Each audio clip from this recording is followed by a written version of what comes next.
জাহাজ ভাঙা শিল্প বাংলাদেশের অর্থনৈতিক উন্নয়নের একটি গুরুত্বপূর্ণ অংশ, যা বিশেষ করে চট্টগ্রামের উপকূলীয় অঞ্চলে কেন্দ্রিত।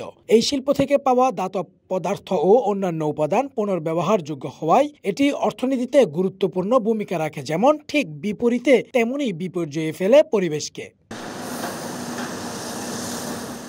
অপরিকল্পিত জাহাজ ভাঙা শিল্পের মাধ্যমে তৈরি হওয়া বিপুল পরিমাণ বর্জ্য এবং দূষণ পরিবেশকে মারাত্মকভাবে ক্ষতিগ্রস্ত করে। তারই বিরোধিতা করে আজ সকাল 11টায় চট্টগ্রাম প্রেস ক্লাব প্রাঙ্গণে মানববন্ধন করেন বাংলাদেশ পরিবেশ সুরক্ষা আন্দোলন বাপসা।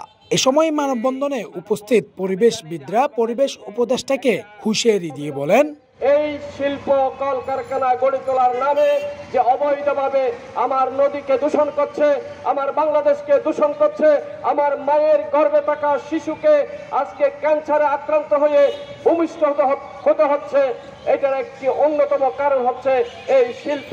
এই যে জাহাজ কাটা শিল্প, এই জাহাজ কাটা শিল্প আপনার পরিবেশ বান্ধব রেখে শিল্প সেখানে কি করতে হবে, জাহাজ কাটতে হবে।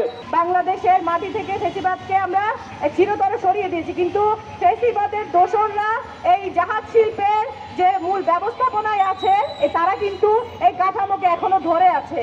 এখন আমাদের পরিবেশবাদীরা যারা আছেন, পরিবেশ বিজ্ঞানীরা যারা আছেন এবং সুশীল সমাজ যারা আছেন, তাদেরকে আমি আহ্বান করব যাতে জাহাজ শিল্প বিপর্যয়ের যে অপরিকল্পিত ব্যবস্থাপনার কারণে আমাদের এই বাংলাদেশ এখন একদম পরিবেশের একদম চির নিম্ন কাতরে চলে গিয়েছে, যা কিনা আমাদের সারাতে অনেক অনেক কষ্টে পোহাতে হবে।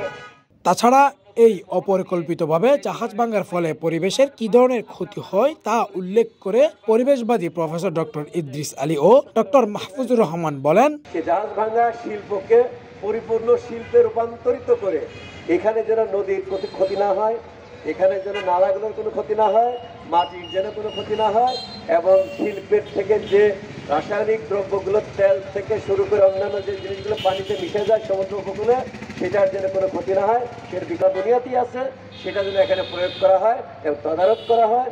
তাহলে কিন্তু শিল্পও থাকবে, অগ্রগতিও থাকবে, আমাদের পরিবেশও থাকবে। পাহাড় কাটা যাবে না, গাছ কাটা হবে না, বা আজকে যে এই জাহাজ শিল্পের যে অনিয়ম হচ্ছে, অনিয়মগুলো হবে না। কারণ জাহাজ শিল্পের অনিয়মের ভুক্তভোগী আমরা অনেক দূর থেকে, আর যারা ওই জাহাজ শিল্পের কাছে থাকেন তারা প্রতিনিয়ত ভুগছেন। এই জন্য এই পরিবেশ আন্দোলনের যারা বক্তব্য দিয়েছেন তাদের সাথে একমত পোষণ করে যুক্ত করতে চাই যে পরিবেশ যদি বাঁচাতে চান তাহলে স্থানীয় জনগণের হাতে রাষ্ট্রীয় ক্ষমতার একটা অংশ দিন, যাতে তারা যে কোনো অনিয়মকে তাৎক্ষণিকভাবে ওখানে প্রতিহত করতে পারে। আমরা আজকের এই আবাদুল হক, সিটিজি নিউজ, চট্টগ্রাম।